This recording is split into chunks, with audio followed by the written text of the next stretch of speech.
Is that the good one? Yes. How's it going? Okay.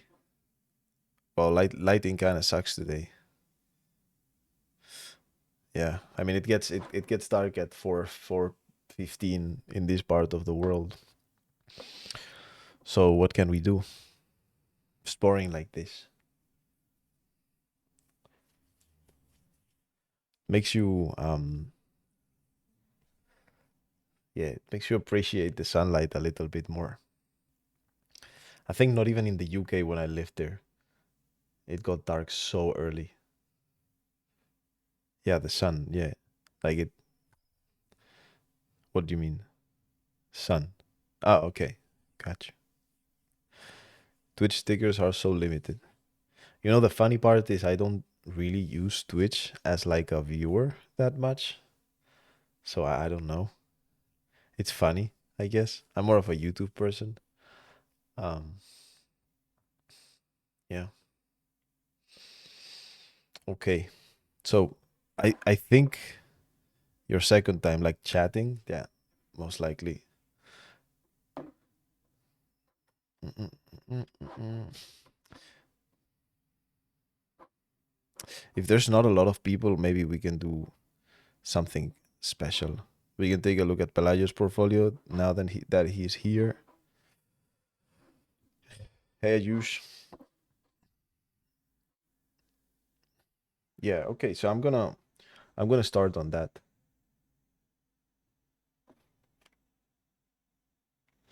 Sorry, I was hearing some weird sound. I'm gonna start on that. I think that should be good. There we go. Pelayo, you're here, right? Be ready to talk to me here.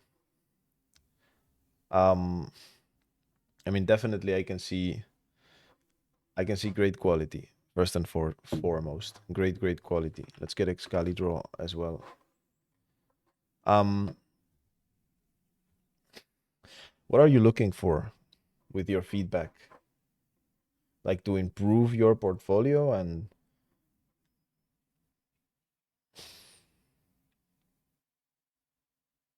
hey, Eric. Yeah, we can take a look if you're here. Let's get it. Let's get it on the queue. Um, so Pelayo, what are you looking for here? I guess, finding a job and the usual that we do with our portfolios, but I think like it's important to find some sort of goal with the portfolio, like to stand out in some way as an artist.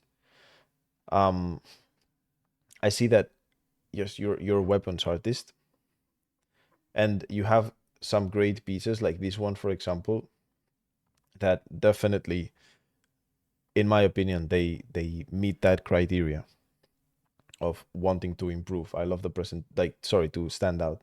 I love the presentation. I love the fun little element here. Um, and this has a thing definitely that is I'm gonna be calling the wow factor. It's like that thing you see and you go like, whoa, cool, nice, like neat idea. I'm talking about this piece particularly. I mean, you know, fun little interaction with the viewer. Like if we scan this, um, and that's great. Like, oh, what would this be? And then you scan it, and most likely it takes you to your art station, or no, maybe what? I'm not gonna scan it because I'm using my phone as the camera. Um, but what does it do? This QR. Hey, Bishoy, how's it going? LinkedIn. Okay, yeah, that's cool. Takes you to your LinkedIn, and that's pretty neat. I would say like the execution is great. Um, but like sadly, I think like nowadays execution isn't all that matters here. Um, to my students normally, I give them the example of Sabrina Garcia, um, because I think that she's an ambitious in execution, like technical perfection, but also in a way she strives to go for that sort of wow factor. Like, dang, that's crazy. And even though like maybe some of the pieces aren't um complex in terms of shapes, um or anything similar, but when you go into it, it's well executed, and then it has this wow factor in the sense that there's things moving, um, there's interest in the silhouette, there's detail in that in the silhouette. I think this isn't loading, and probably this is terribly affecting my stream because of the connection that I have here. But generally, when we look at these pieces, there's that wow, like this is crazy. So it's great execution, and at the same time, there's this movement, this sort of storytelling, this using, the like what these tools and props are used for, and that gives you like an idea, not only with cool shots and cool lights, but also with great shaders, like animated shaders, effects, etc., etc. So without entering into reviewing her work so much, I would say that that is something that is nowadays, I think it's going to be important, that wow factor.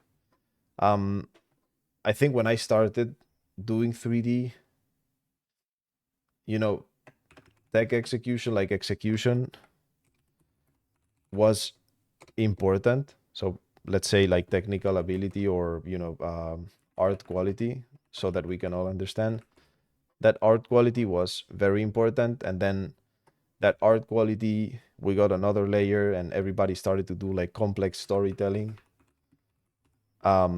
And then I think that now, if you go through ArtStation generally, there's great pieces that let's see, mm, you know they they're doing they're doing the work really well, and they're doing the storytelling really well. So that is kind of, in a way, setting the baseline of what everybody is doing now. um and sorry, where we need to improve, or where, like, what's the baseline from which we can stand out more. And I think that now is going to be that sort of wow factor, the brain tickling, the moving parts, the moving lights, VFX, kind of added on top of this as part of like a list. And in a way, again,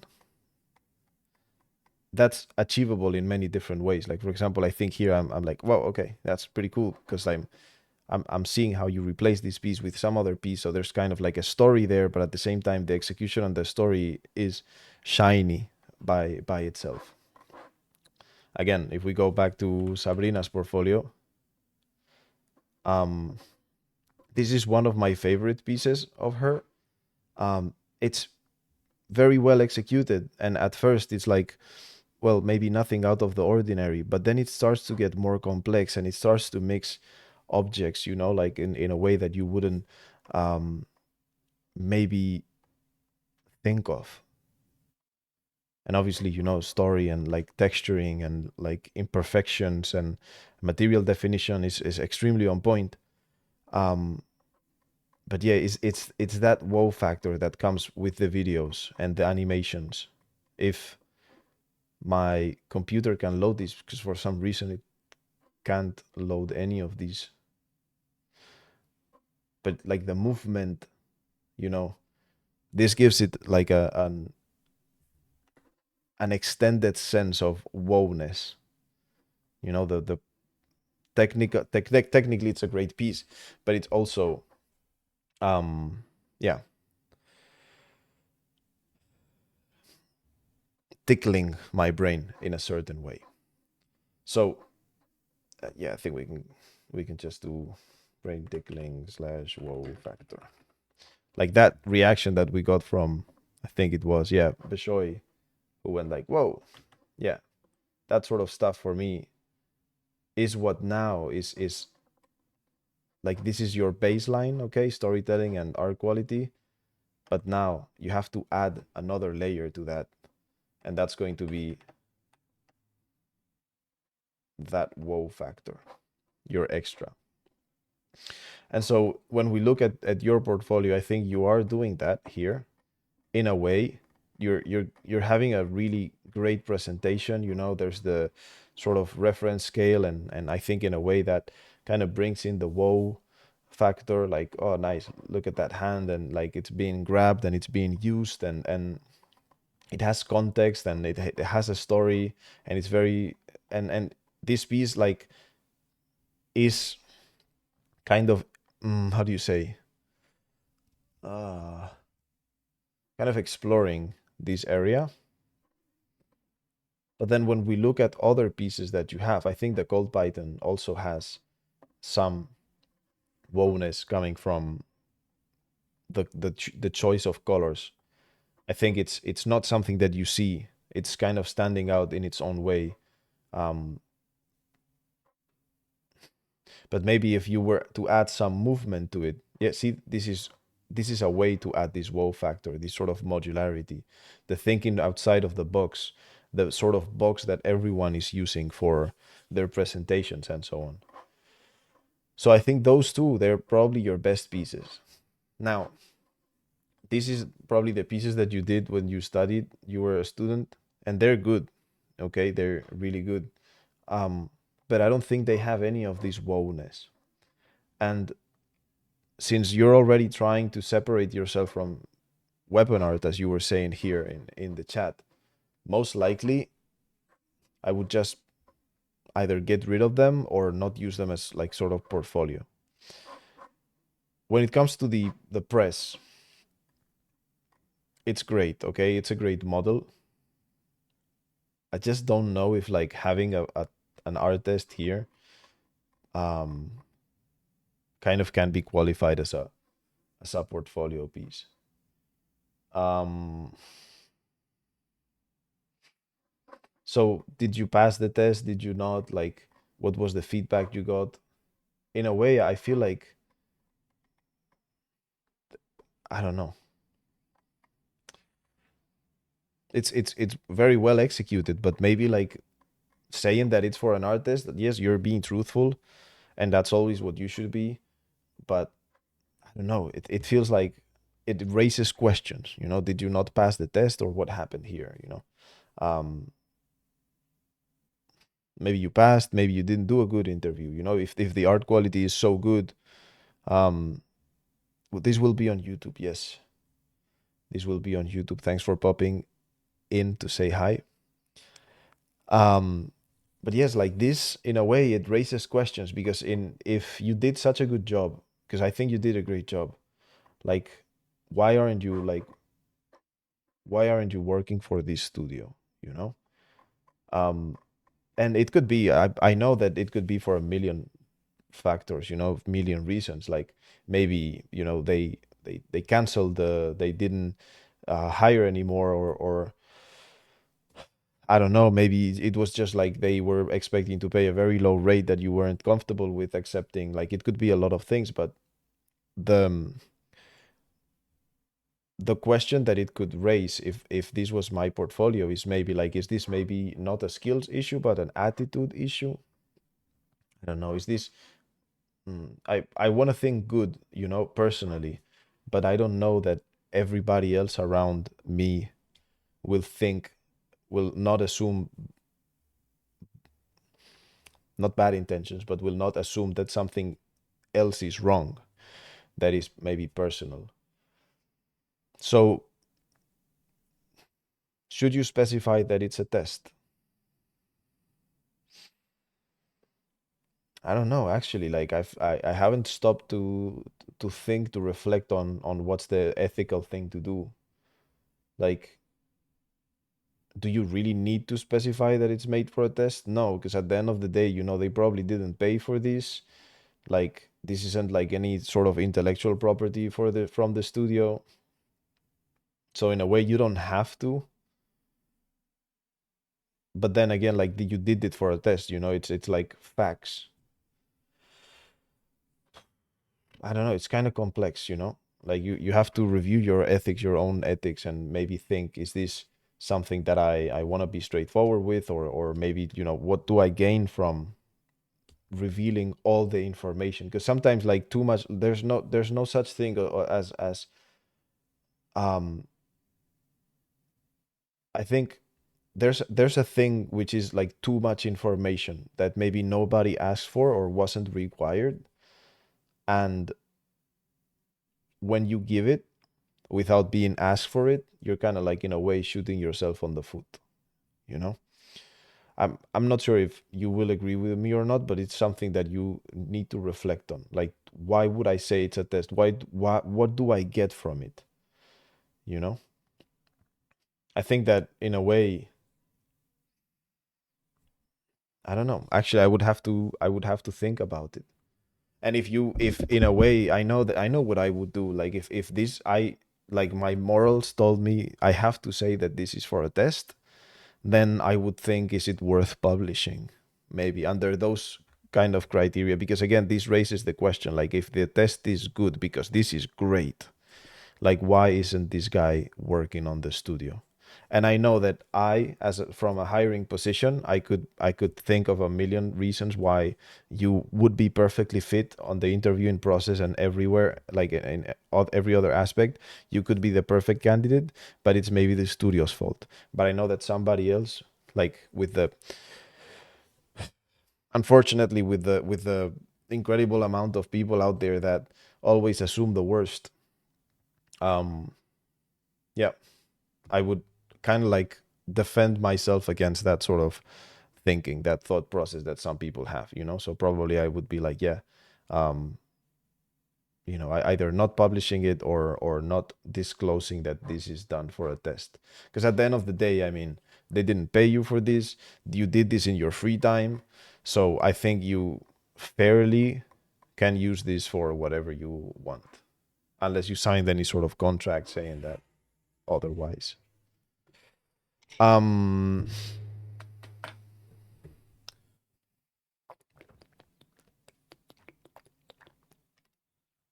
yeah, I don't know what you think.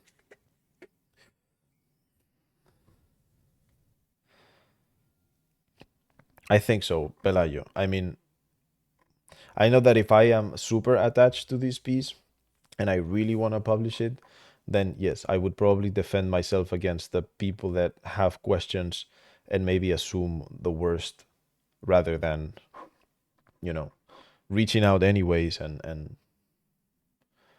asking, hey, what did you pass the test or whatever, or why didn't you get hired or whatnot. But people don't have time anymore, so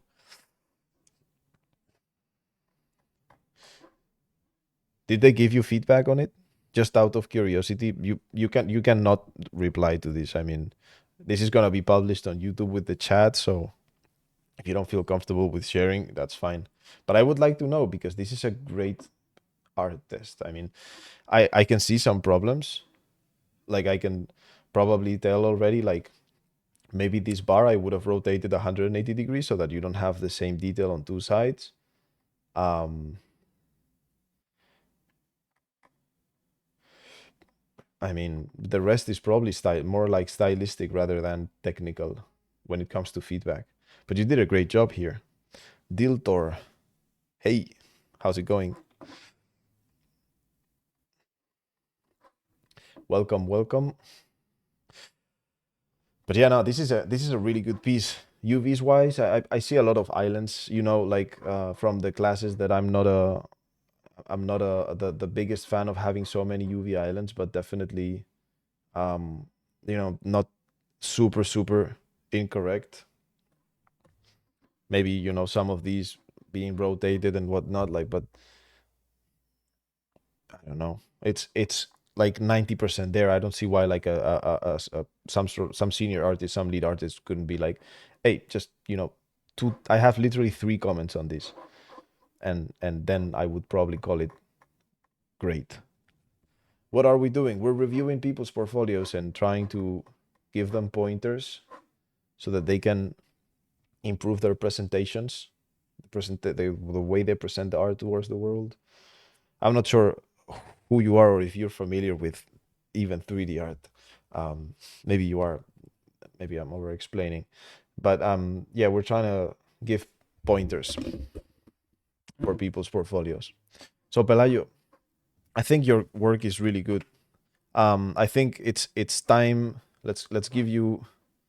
Let's do this again.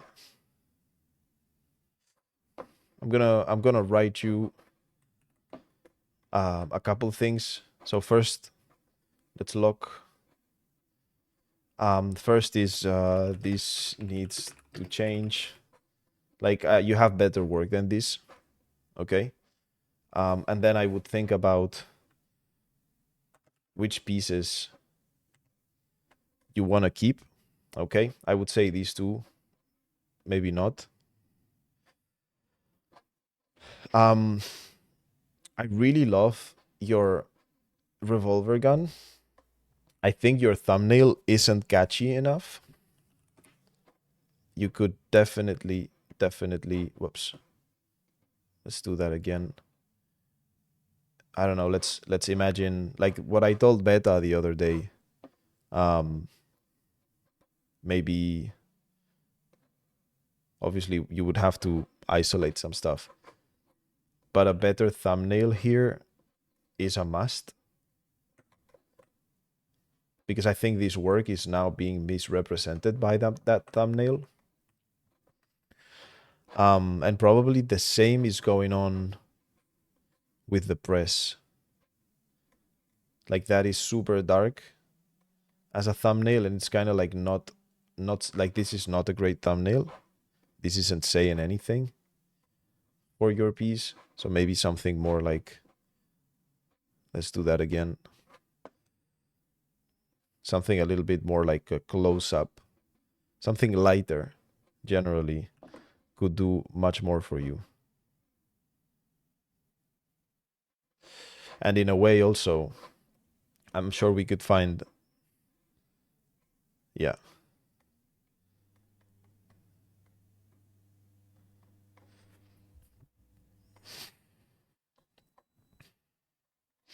This one's not too bad, but I think you're not emphasizing the pencil enough. And I think that in a way that's there. I mean, not that's not necessarily a better thumbnail right there. But definitely here something more like that. Just a tiny bit more of close up. That's very similar, but you can see I'm not including all that much empty space. Like, sorry, yeah, I'm not including that much around the thumb. And I'm closer generally to the work. I think even I would crop into this a bit more. Something more like this. Just like you're, that's too much. I think I can crop a little less. But maybe something like that, just kind of highlighting the pencil a little more. So say, yeah, that's your before. And maybe for the for this top part here, I would definitely go into this one.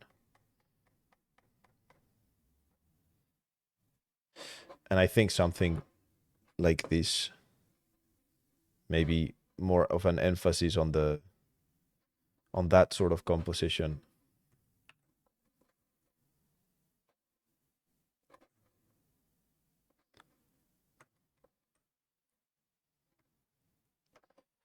Da-da-da-da.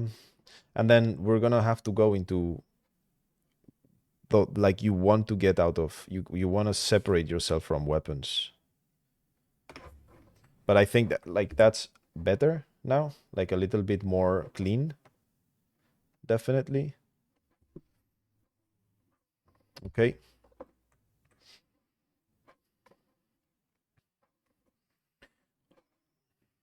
Let's keep this clean and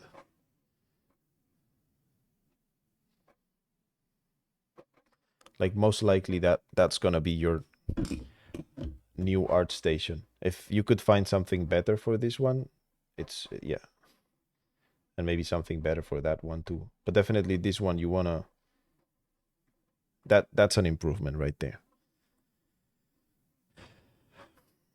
And then I think that right now a lot of people understand portfolio as a standalone thing, and I don't think that works anymore. And again, I'm gonna go to Francois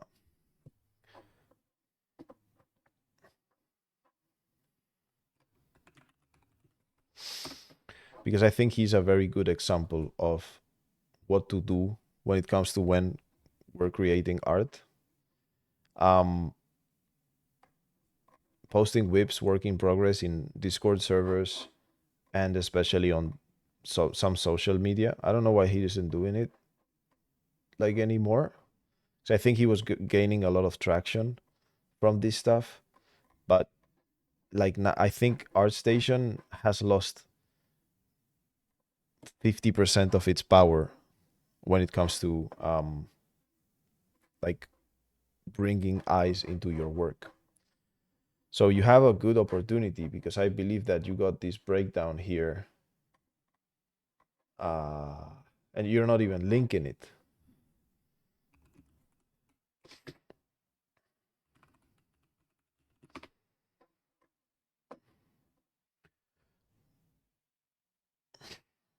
But you have a good breakdown here, and I feel like you're relying too much on like natural traffic rather than you generating that traffic towards these sort of breakdowns and so on. And you only have one breakdown as far as I can tell and as far as I know. um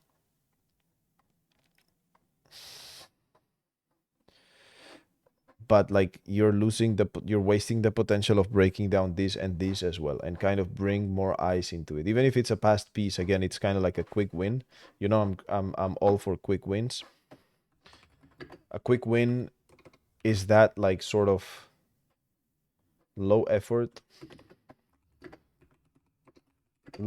move towards a big result, like to bring it to make it simple to understand. So a quick win for you could be, for example, to, well, you have this article and you could probably reach out to, I don't remember his name, but like and probably shouldn't say it, but you can reach out to whoever interviewed you for this, okay, and maybe ask, like, if you tweet or you create some sort of reel on Instagram or something, can they repost it? um when you create that social media, like, can you kind of like get the favor back from posting this and help get their help in a push, some sort of push. And then another quick win could be to do a breakdown by yourself. Like, you could use stuff like, for example, Substack. um it's like, I don't know, let's take a look at some Substacks. uh,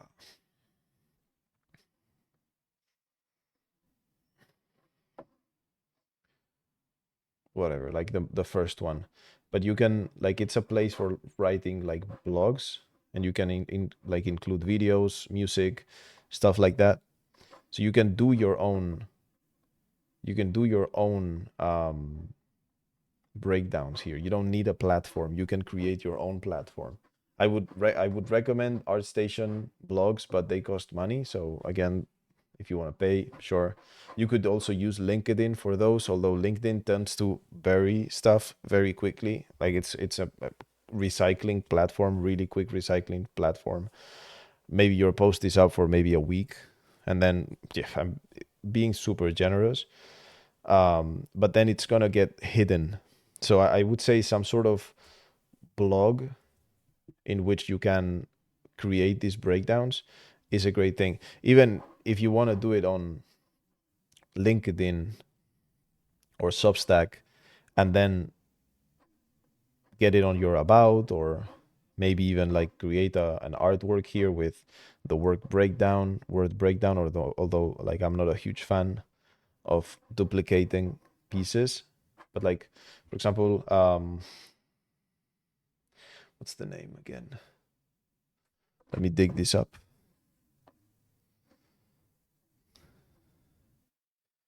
This guy creates great breakdowns, Malte, and these are published on LinkedIn. And after that, he just takes screenshots and posts them on ArtStation like this, like, and I think it's effective. It's very effective. He's definitely getting a lot of eyes on this, but then you can go and read the original publication if for whatever reason the ArtStation post feels blurry or difficult to read, or you have some sort of like need for increase in size or whatever. So yeah, definitely don't just use your portfolio as like, oh, hey, I post something, I forget about it, and maybe go into a few Discord servers and, hey, I posted this work and that's it. You forget about it. That doesn't work anymore. There's too much people doing that. Like if we go into ArtStation now, game art and whatever, like each day, all this work, all this work. And probably I'm just like looking at an hour ago. If I click here, 20, okay, I'm exaggerating, but this is still within the one day, a lot of posts and great posts also. Why? I mean, that take attention away from your post maybe. So in a way you have to create that advantage for yourself by funneling, like creating a funnel, and that sort of, you have to explore this. You have to understand what that funnel looks like. So let's create a funnel here. Okay.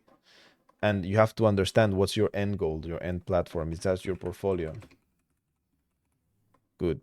But then like how you drive traffic, Twitter, like Insta, maybe your blog, Discord servers, like LinkedIn, all of these you have to use as some sort of platform to kind of funnel the views towards your end goal, which could be your portfolio. In my case, it's a Discord server, so I use this Twitch, for people to sign into the Discord, and that's how like kind of my how do you call, like, my subscription, people subscribe to my content via the Discord server, or I have some sort of voice via the Discord server. But you have to find that, and this is not going to come if all you do is post work and you don't funnel it like you don't funnel views. It's going to work, but like you're wasting potential, a lot of potential. And people think it's all about, I mean, it should be all about doing art nowadays. You do the art, you're an artist at the end of the day. You're not like an influencer or whatever. But like these platforms, they require you to be a little bit of an influencer. So make sure you do that. Look for the quick win. So every time you finish a piece, look for the quick win, that low effort move, and write a breakdown on your blog. That's not such a quick win to make a breakdown, but it's relatively low effort when compared maybe to doing more pieces. And then you could record your work in progress for Twitter, like, hey, today I did this. You record maybe an hour, 2 hours of your daily work, or if you feel like you're gonna do something cool, like maybe texturing the leather or adding like the stitching with the curve pattern in Substance Painter, then you can just record that and upload it to Twitter in a way. Like, for example, this guy, Pilgrim,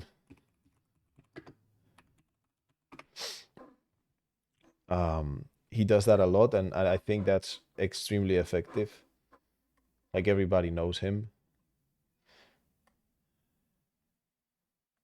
Let's see.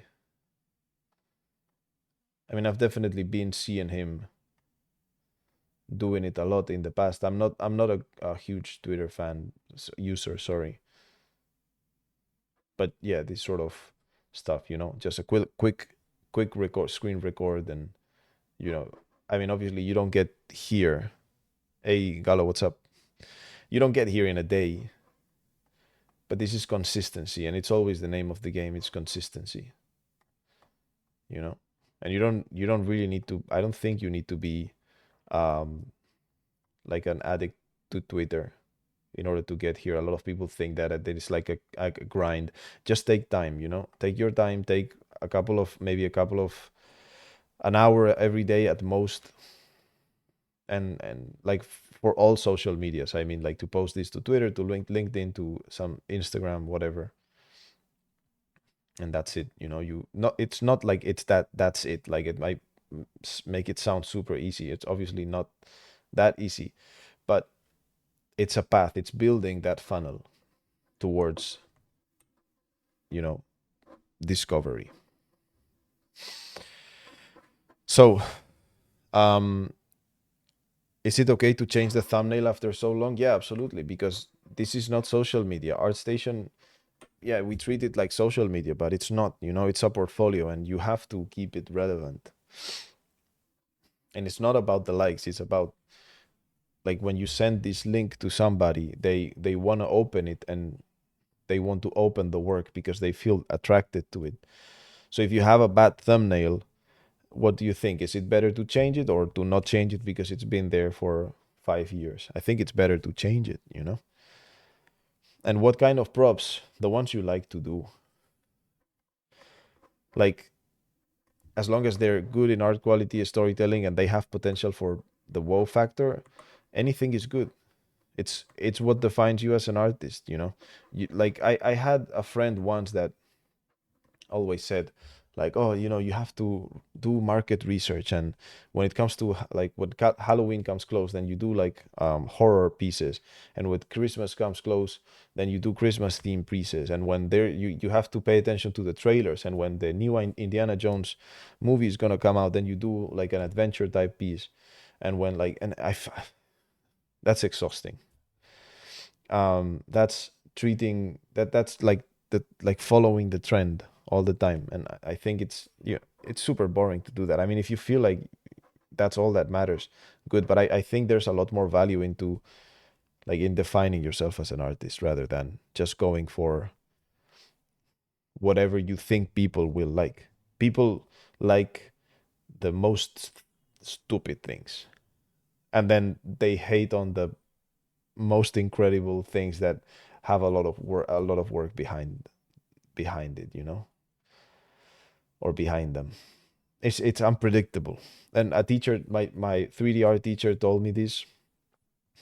Um, like, because I remember one day I I posted this thing on our station, and it took me like a day to do, and it got, or I think it was Polycount, and it got a lot of comments, and I was like, and then on a different day I posted something that took me a lot of time, a lot of work, and then nobody saw it and nobody replied. And I came to him super super frustrated, like, oh, and he was like, yep, like it's always the non it's always the unpredictable stuff, like this is always unpredictable stuff, and you don't know what people will like. You just, yeah, it's, I don't know, I guess there's people studying those things, but you know you I don't think you want to be doing that.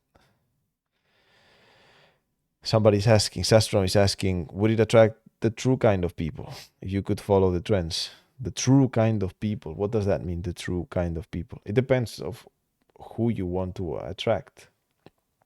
It's like, I have this thing for photography and Instagram. It's like a lot of people say, yeah, no, but Instagram is still where you can attract the clients.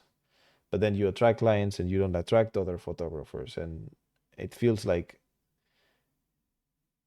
or you go to a different platform and you will be seen by five other photographers, but then you won't attract clients. um I think it needs to be a little bit more natural than that. It's just a thing of, yes, using the tools that we have, using the potential that we have, at our disposal, and having a clear intention of where you want all that traffic to go and why you want, what type of traffic you want, and why you want it. So maybe you don't want AI artists coming to watch your portfolio, so you're not going to be posting on, I don't know, ai.com or whatever. You're not going to be posting there because you don't want that traffic, or like, it's, all that we do in a way naturally attracts the people that have the same, I guess, the same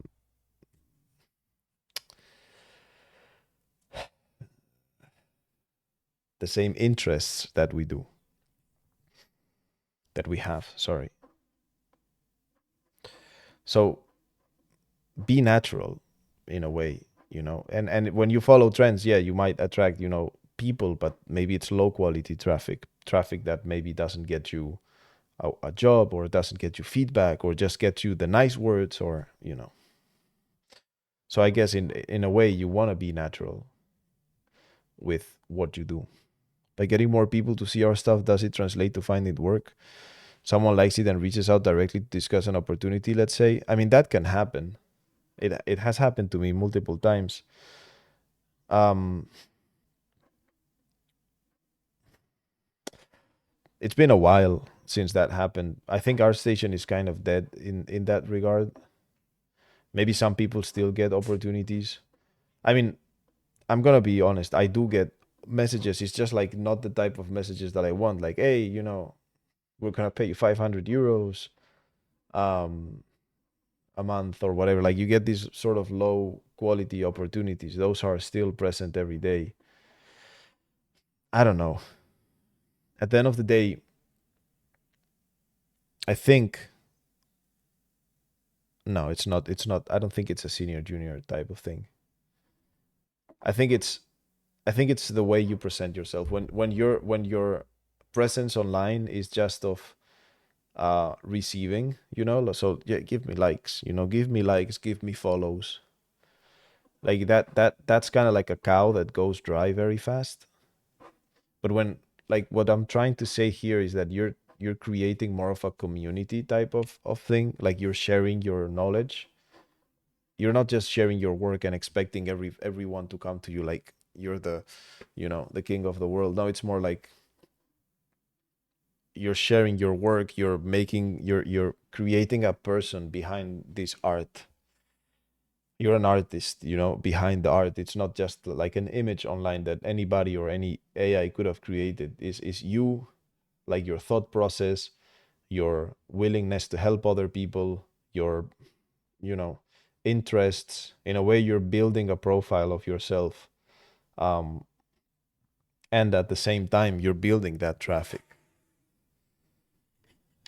I think that's more what it boils down, like, why this works, or why I think that we should be doing this more than just posting the work, because everybody's posting the work. So there's a lot of like faceless artists to me right now.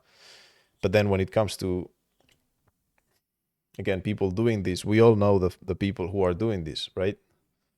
Because they're sharing with us. We get the free content. You know it's it's a lot more about creating community, you know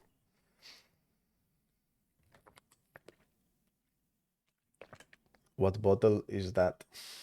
I don't know how to read it.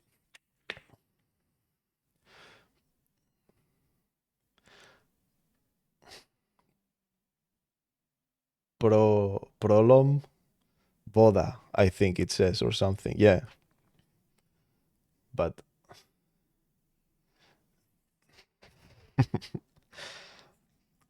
hey, I said it right. That's crazy. Prolom boda. Yeah. Awesome, awesome, awesome. Where did you get that? Supermarket. Why is this like some kind of crazy?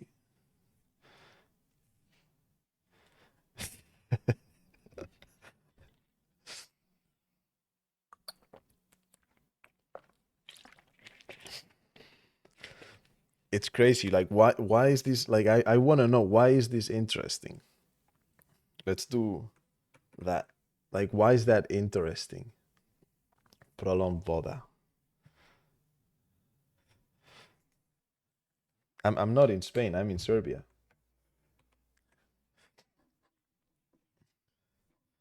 Yeah.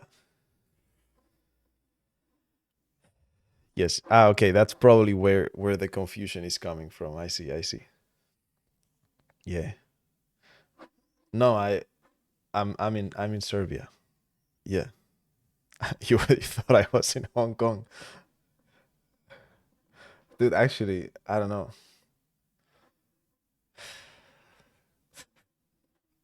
Hong Kong is so random. No, I get why. I get why.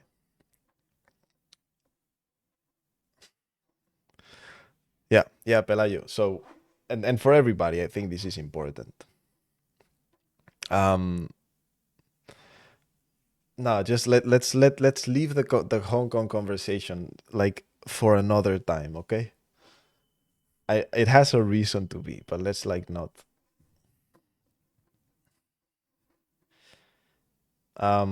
Anyways. So Eric.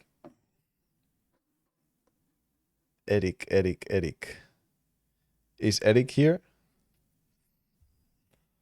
Not sure if Eric is here.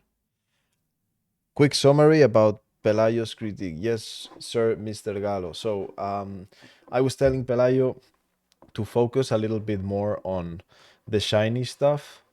I think art quality and storytelling are a great base for our art, but I think nowadays we have to introduce this sort of brain tickling wow factor type of deal. Like for example, I gave the example of Sabrina Garcia, who has a really good base when it comes to technical ability, but gives like puts the cherry on the top. Why is this going so slow? Puts the cherry on the top, um, with, for example, the this sort of great tickling wow factor, brain tickling. Sorry, with the movement, with the recognizability, the very good execution, um, that sort of like movement of things, and in a way like it can be tickling brains in many different ways. I think she does a great job because of movement and particles and presentation. Okay, that's the wow factor, for me, from her. Like this one, for example, could be a great example if it loads. you know I think we can, like, with a good but not maybe excellent knowledge of hard surface, not trying to diminish the quality here, but I'm saying like we can all get to 80% of this, but what takes this to the 100% is that sort of brain tickling. I think everybody can agree on this. um so that's kind of what I'm trying to say, like that wow factor. And Pelayo, I think, should focus on bringing that sort of wow factor further from the pieces. I think he has a level of wow factor in every piece. For example, in here I could see it with the little animation showed shortening and changing the sort of like the arrangements, um or by maybe creating this sort of story and making the swaps here, like creating some movement on the post. Okay. And I think he should exploit that further by maybe like making an animation from, I think, Amer did this, and I was absolutely in love with it. um it reminded me of it. And this, again, this is the wow factor. It's a very technically good piece that everybody can make. Everybody in, like, what should be a junior um, can make something like this, but then he's taking it that step further, and that's what like makes him stand out of the crowd. Okay, and I think that Pelayo can really get this from his work. And then I was also saying, like, maybe it's time to get rid of the older work, especially since you want to separate yourself from a weapon artist. You want to explore something else now. And then maybe renovate the portfolio and start to funnel viewers into the work by creating breakdowns, quick wins. Okay, so Eric, let's take a look.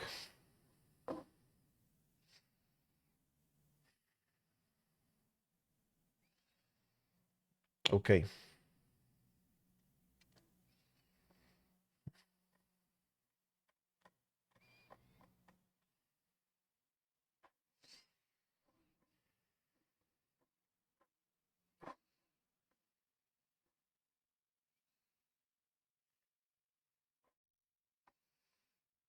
Mhm.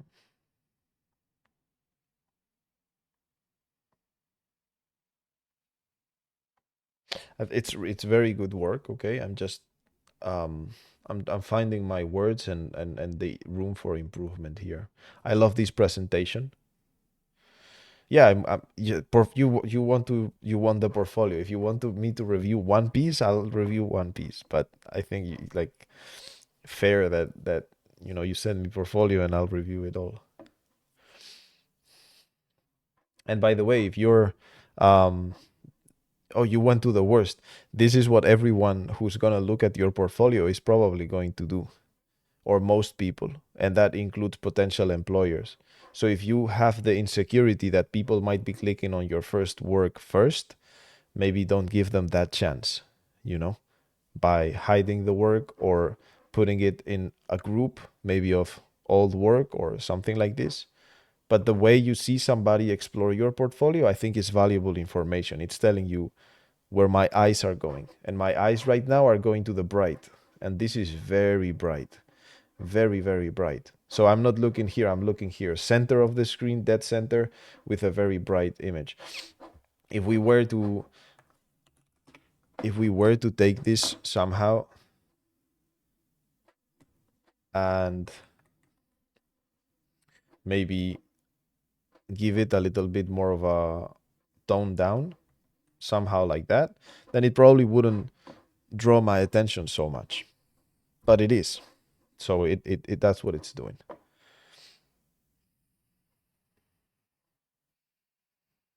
Okay. I mean, you have good work, very good work.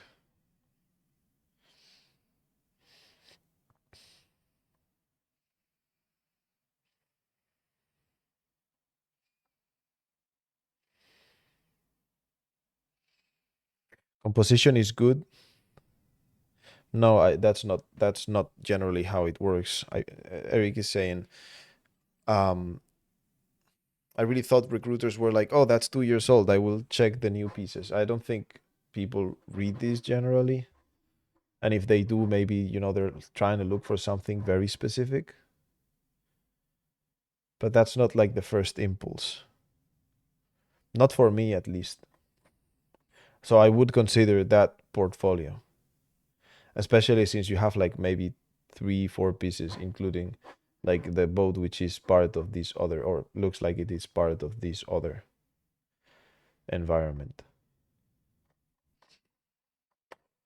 I wouldn't have this as a separate piece, Eric, because it's very clearly included in this scene. And I know it looks like content, more content. For me, it's quality over quantity. Okay. So if I can see everything in one go, something like this, even if it's I'm doing quick scrolling, then it's definitely a win. Because I can see the boat here. I don't see why I would. Probably my emotions now are like, oh, that's great work. Let's see the next one. And I'm like, oh, I've already seen that. So does that make sense? So I probably wouldn't separate it. Sastronom is asking that thing with the showing steps with the animation. Do you think that would be considered as the movement you told about? I mean, anything that kind of creates that wow fact, that wow effect is within that for me. Yes, movement. Um, for example, I saw this here, this sort of breakdown of the vertex painting. That in a way, it's not maybe like the most creative thing, and like, but it's making the work feel a little bit more alive. Is it possible that people read the CV and don't even go to the portfolio in this industry? Yeah, I mean, everything is possible. It is also possible that your CV isn't even getting to people because, you're being auto-filtered by some crazy, you're even maybe filtering yourself out in some applications. So everything is possible. I read somewhere that somebody has to apply 400 times to get one reply. Like in general, 400 applications will get you one reply as a median. I don't know if that's like the United States and other industries and whatnot, but like it's bloated. The systems are bloated, and now with AI and bots and stuff like that, it's extremely bloated. Um,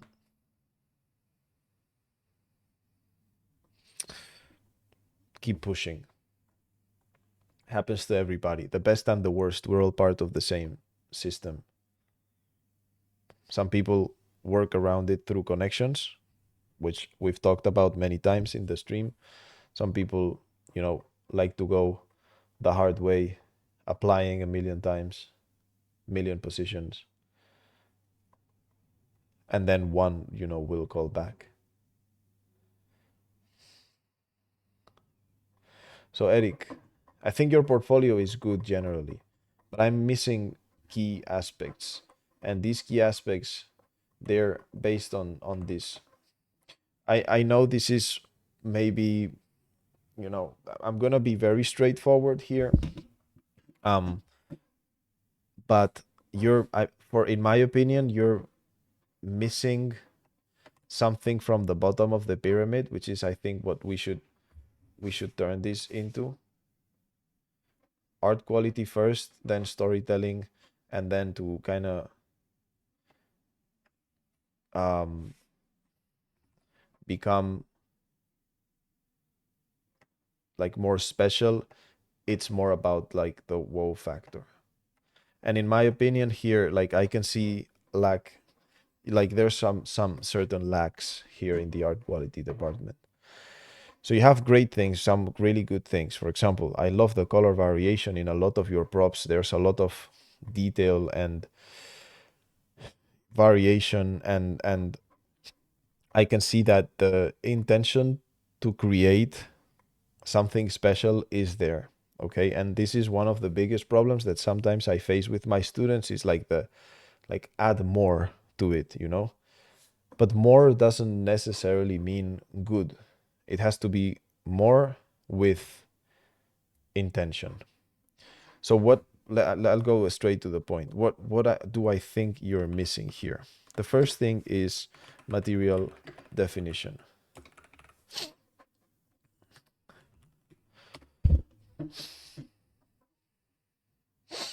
So what is material definition? Material definition is the process through which we grab this, we create a material that looks and feels, yeah, um, realistic to its real life counterpart. Okay. So if I want to create a realistic material, for example, for wood, I'm going to be extremely quick, as I think you will understand. Then I would be looking for very specific things for wood. Let's see. Let's get this crap out of the way. Post effects off, and let's get some aces so that we get a little bit more contrast there. So let's say I want to make wood. The material definition process will go through establishing good height and slash normal, good roughness, and good base color. Variation aside. Okay. So Let me go ahead and take maybe some textures that I might have, some textures.com textures, and maybe I have this wood that is definitely not tiling, but we shouldn't look for perfection in this explanation here, just a guide. And so very quickly, I'm going to be focusing on these three aspects. Like a wood is non-metallic, so I will just be looking at roughness, volume, aka height normal, and color. So I'm going to go into height. Okay, and I'm just use base color for height because this is what I have available for me. Tile it twice maybe, and let's adjust this on the levels, on the height, sorry. Let's adjust this so that it looks like a realistic amount of grain for this wood. And it's going to be difficult to see this now because we have a very bright color, which is not going to be wood. And we also have a very shiny roughness, which also doesn't look very wooden whatsoever. But I think that we can get something going. Let's say I want to do this sort of like veneer wood. Okay, so I have some height. Let's get some roughness going. Let's style this a bit more. Yeah. Let's get some levels on this roughness.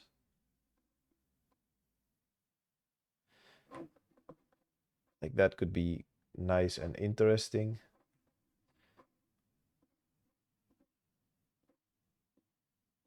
Let's get a little bit more, like let's get, sorry, a little bit of that brightness gone. And now we can focus on the base color. Now, base color here, we can do it like this. Like we can just go into the levels and try to get some sort of realistic wood color. Or we could also right away go for some, let's see, HSL saturation down, some proper contrast here. And then let's get some gradient and maybe pick some wooden colors. And maybe here, something like that. Okay, that sucks. Let's try something else, some gradient dynamic. If this fails, I'll just go for, yeah. I'll just go for the texture itself because I don't need to make this example super, super custom. I just need to make it like, I just need it to be defined as wood. So now when I have this, I can go in and define this better as wood. So what you have right now is kind of like this. Like yes, it looks like wood. Did I close all of that? No. It does look like wood here on your palettes, but I'm kind of missing the sensation, the feeling of like what happens if I put my hand through this wood. Will I feel? It feels wet to me right now. Why is this? It feels kind of wet, like rotten, like soft. And that's part one of material definition, really, which is defining edges properly. But for wood, you can pretty much get many types of, you can get many types of shapes for wood. So let's not overdo it, maybe invert it, get a little bit more contrast in there, maybe a little less, and maybe something like that. And then on the roughness, I mean, it depends on what we're going for. If we're going for some sort of polished wood, then, too much height, probably that roughness would be inverted, but we want to create interesting variation. Okay, and then base color. Okay.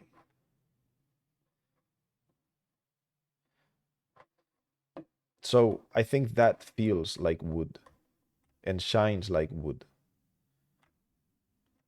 It maybe not maybe, it needs more than 4 minutes of work or 5 minutes of work. Um, but this can be a start for some wood material, okay? Because it has the feeling of wood.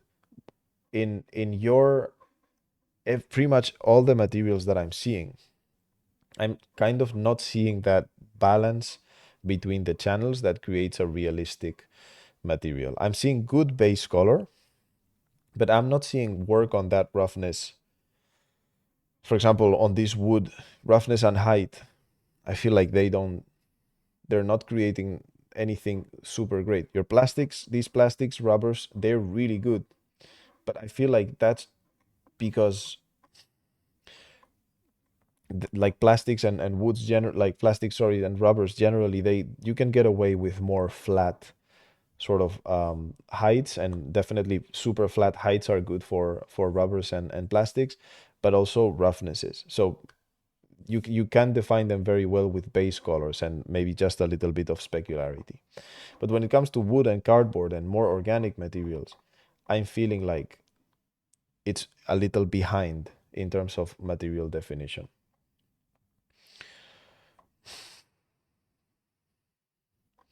Also,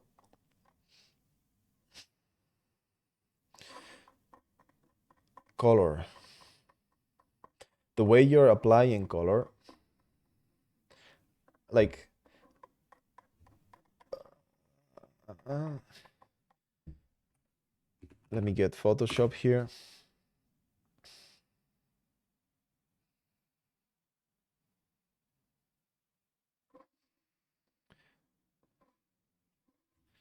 The way you're applying color is uh, breaking your scene.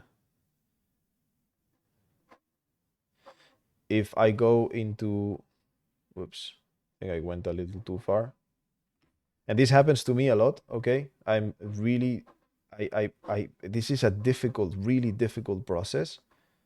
But when we look at your unlit scene, it looks magnitudes better than your colorized scene. What is this telling me? You have a good eye for composition, lighting. Your models look generally good, although as part of like this material definition and art quality, I think your silhouettes are boring. So this is really easy to fix. So you have interesting silhouettes in some props, but like then the props that, for example, here, your palettes, you could be lifting up one plank, or in your box here, you could lift the flap up a little bit more than another. Your door handle here could be a little bit misadjusted, so could come down a little bit. So you have laser lines generally, so everything is perfectly straight, everything is, you know 90 degrees, and that creates a boring silhouette, a lack of interest in your silhouettes. Can we handle this, or am I being a little bit too upfront? Sorry, I'm always insecure about that, okay? I know I'm normally I speak from an assertive tone. It's kind of like my thing with classes, but you good? Okay, good, thank you. But I can see that your eye for lighting and composition and detail is generally very, very good. I think everybody can agree that when we look down here, all of a sudden things kind of break a little. So maybe we can start looking at your black and white here. Why did I do color balance? So let's start to bring some colors up and some other colors down. So for example, here, if I make your reds brighter, like you have an abundance of reds, okay? And let's see that without, like, just with a simple hue saturation.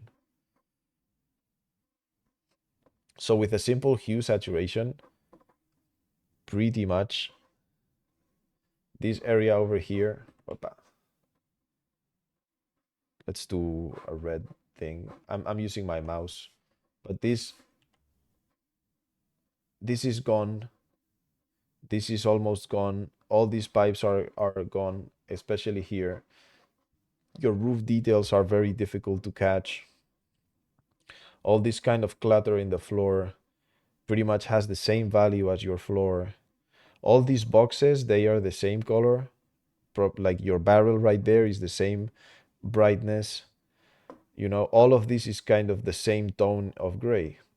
Same tone of gray that you're using for your the same value that you're using for your stand here, your yeah, whatever, the frame of that. Um, and most of your value is coming from lighting, which is great. But also it should come from texturing. Like the fact that you have good values in lighting should never mean that all the work is done. So let's now take a look at this, okay? So you're driving contrast from base color only, which is not like, sorry, from not from base color. You're driving contrast um from the hue and not the value. So when we turn this into black and white, and let's do 0, 0, 0 so that we can start to see what I mean better. Okay. So if I make your reds brighter, can you wake up, please? Sorry, my PC is kind of dead. What's going on here? Let's get this out of the way, maybe. Oof, my Photoshop is killing. Yeah, I can close this. Yeah, fuck it. It was a good. I'm not satisfied with that, but it's just an example. No, it's Photoshop being silly. I'm gonna save this and I'm gonna open it again. Sorry.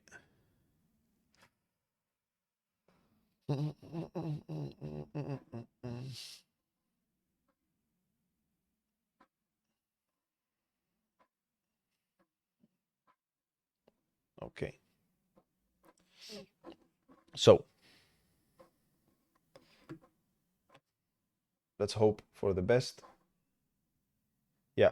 So as you can see, if I bring up the reds now, like we have a little bit more contrast. If I bring up the yellows now, look, we can separate the tones here. Okay, and that now all of a sudden, again, let's compare this with hue saturation so that we get the usual. Okay, let's be fair. Let's do apples to apples because it's not the same algorithm, I think. Okay. So this obviously overdone to the utmost limits, but this feels boring and this now has contrast. Let's look, for example, at the area for the boxes. You can see that all blends together, and now here, hey, one detail that we couldn't see before, two details that we couldn't see before. We continue doing that. For example, I bring your blues down maybe a little bit. Now this barrel is also darker than this area. And you should always, or I always, before I commit into coloring an environment, I work with grayscale values. So yes, it's on the base color of the textures. So instead of creating that separation exclusively from, a change of hue of like this is blue, this is red, this is pink or yellow, we also create that separation in values. And that creates a lot more interest, as you can see now, okay? Like before and after. And you don't want to do this everywhere, obviously, but I mean, this is just from my limitation of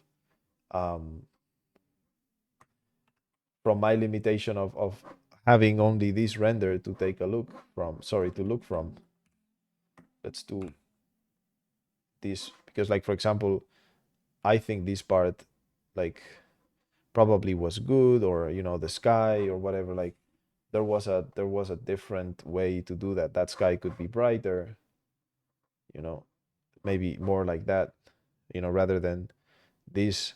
We go into this and we are creating more interest, okay, in your composition. So that already feels very good. If we overlay color onto this, I'm not sure how to do that properly,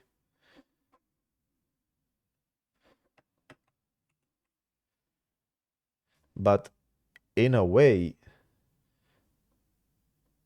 that feels much nicer. It's imperfect because obviously we're doing this in Photoshop with 3 layers and minimum effort, to prove a point. But when it comes to the composition, the yellow is pretty much the only outlier here. It kind of breaks the point away in a way, but I think it's creating a more readable scenario, or environment. Scenario from the translation of Spanish, escenario. Environment. I think it's creating more interest in that environment. I don't know how to maybe make that a bit like more accurate on how that would look.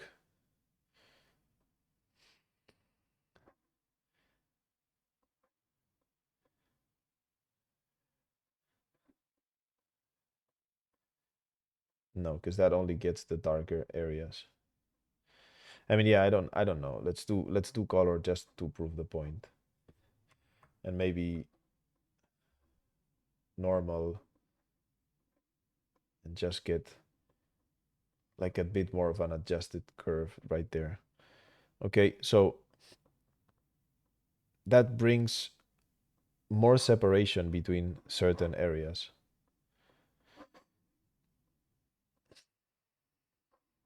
And then it also turns, I think, your lighting into, something that is still readable within the level, like when before maybe you kind of lose a little bit of that lighting because of everything being a little monotone or monochromatic.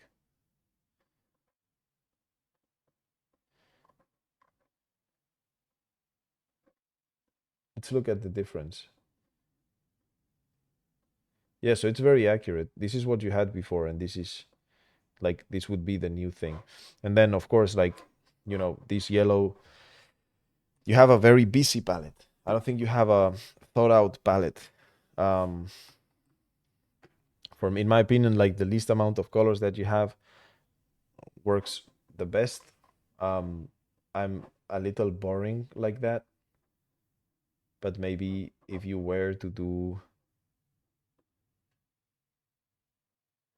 something like this,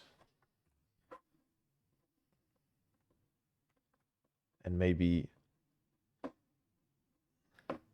change that a little, maybe that green also.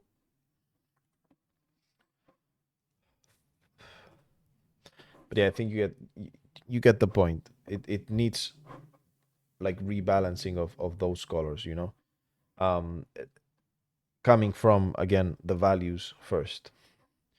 And then the third thing, which pretty much goes second after the material definition, well, probably the first thing is the silhouette, and then it would be about the materials, is your details in the textures. So all these straight lines, this screams generator to me. Like, you used the edgeware generator, and that's that. And there's a great tutorial here on ArtStation Learning, which is free, and I think everybody should take a look at it. It's made by this guy Javier. No, imagine. Rick,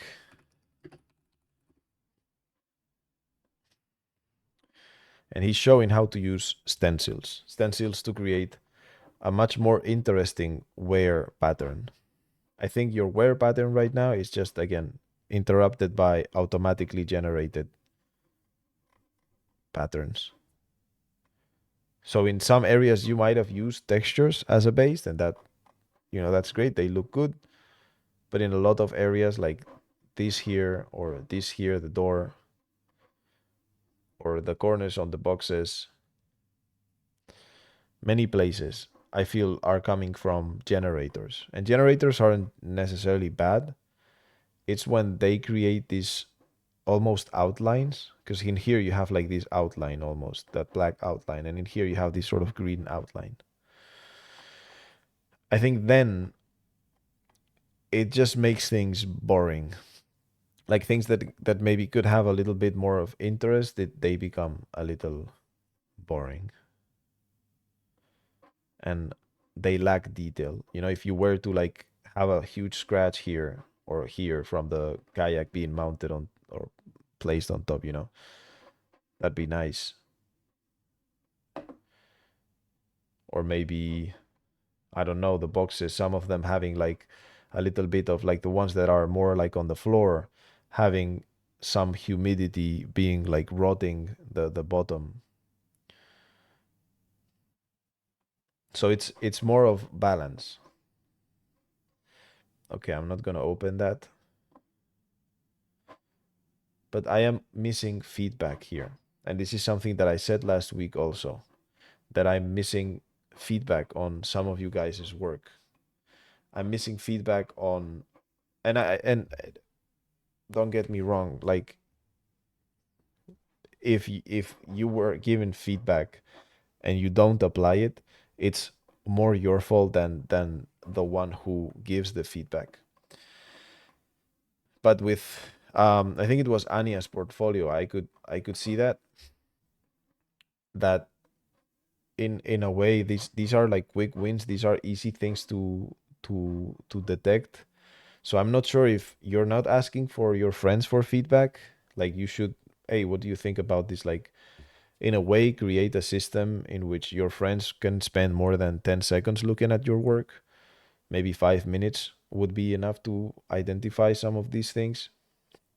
That you surround yourself with people who are not scared to be honest and transparent with you, and that you don't take these things like some sort of like inconvenience, because feedback is naturally inconvenient. No, we don't want to make those changes because maybe you've been working this for months and every day is such a weight you know and of course we have to learn when to call things done and so on, but some of these are really quick wins. um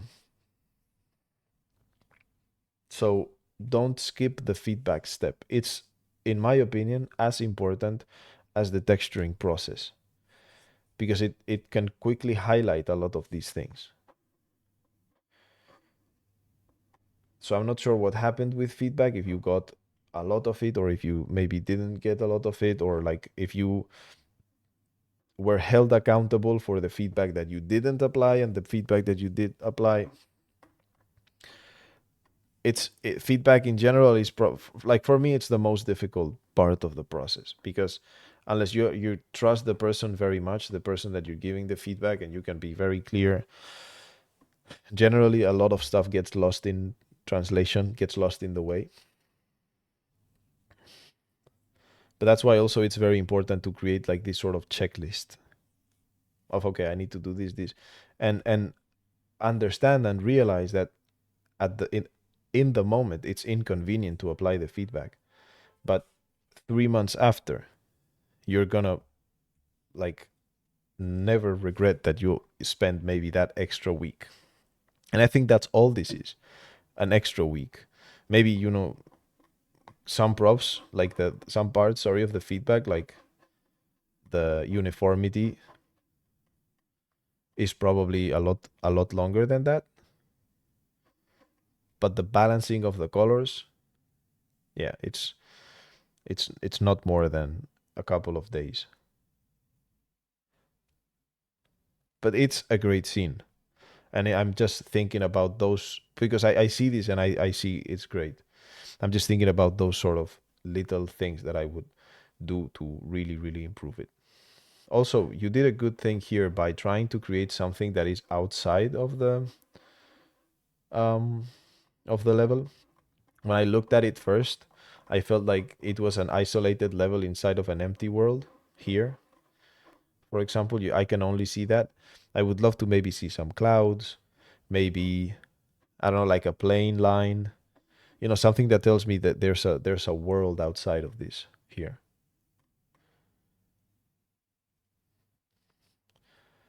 Could you compare the scene with its reference? Sure, if I find it. Okay.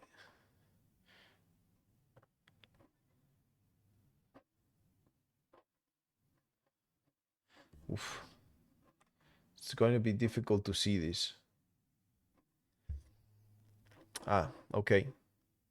I mean, I can see a lot of things here that are better executed. Even though I'm seeing a couple pixels, but in a way, like if we squint our eyes, I can already see there's more happening in this world outside of these windows. Yeah, you can send it on Discord on a DM if you want. Oh, okay, yeah, sure.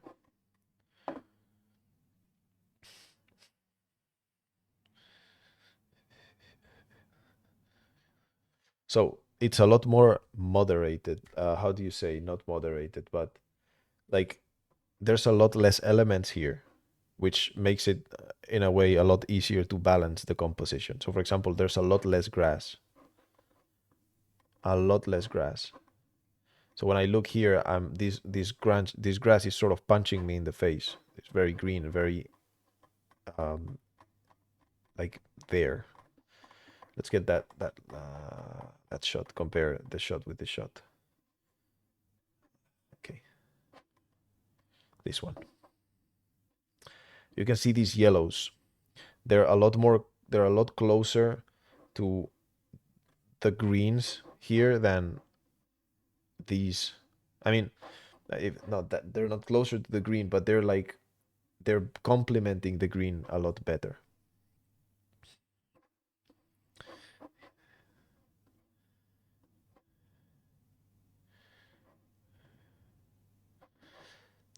So yours is more busy, which I like more, but I like the grass is definitely a distraction when I'm making the comparison.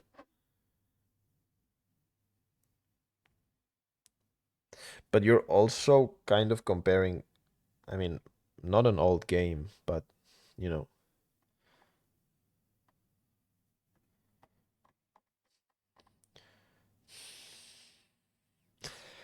there isn't a lot going on the silhouettes.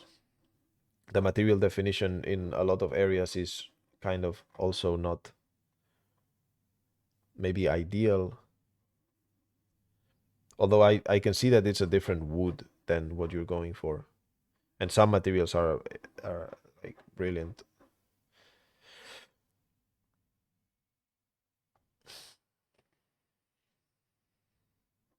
Yeah, you're very close. You're very close, but yeah, there's elements in this work that make it feel more organized and easier to look at, which in at the end of the day for a game is what you want because you want to see the direction that the player has to go through, or you can see an enemy, you can distinguish an enemy in between like all the sort of clutter. Maybe here, like seeing a guy right there could be a little tough, or if a guy is hidden there when compared to maybe someone crouching, here it's gonna be a lot easier to see. So a balance is what's needed. I think like in the sort of like navigational area of the floor, definitely I would go cleaner. I would have gone cleaner or if more efficient the more efficient with the colors because you have too much contrast. So if you grab your greens and do that, you can see how yes it's there,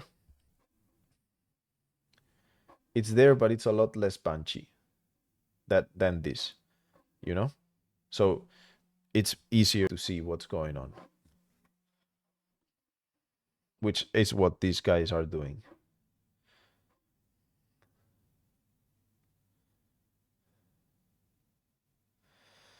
I mean,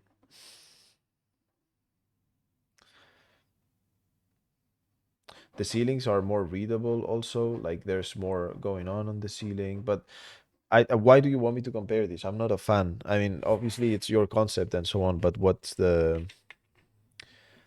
goal for you for like with me comparing these two? I think probably in a way I already compared them enough that you can see my point with like a lot of variation in, like look at this, like just a little detail, boop, that kind of popping out, or the boxes, having a lot more imperfections. Look at this one, it's almost doing a U. And the yellows, again, I had a problem with the yellows, and this looks more grounded to me, but it doesn't look better to me. It doesn't look better to me. Like, I think your scene has a lot more going for it than this one. But again, the balancing of the elements is not so well done. So it makes it feels like the scene is lower in quality. But if we were to compare maybe these two scenes in black and white, which I think is a great way to understand a scene, most likely your scene is superior in interest. Let's make it, well, I don't know if I can cut that out. Like, let's do black and white. So I think your scene is clearly more appealing. Although again, if we keep everything in mind, into consideration, the background is a lot more interesting in this scene because it has a lot more contrast. You can see how the blues and all of that.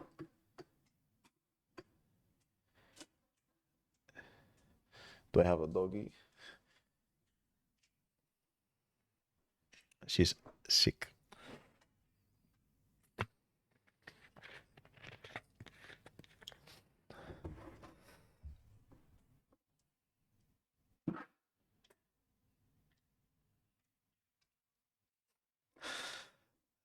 It's fine. I think she just has a couple more days of this. Just a moment.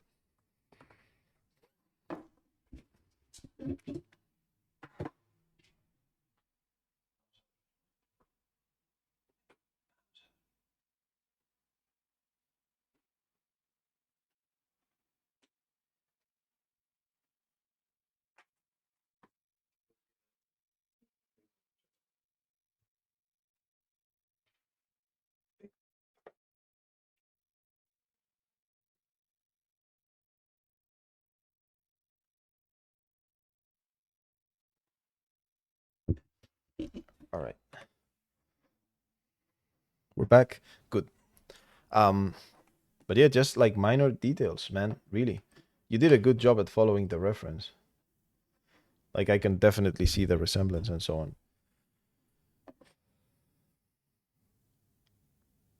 Also, there's this thing about Unreal Engine for me.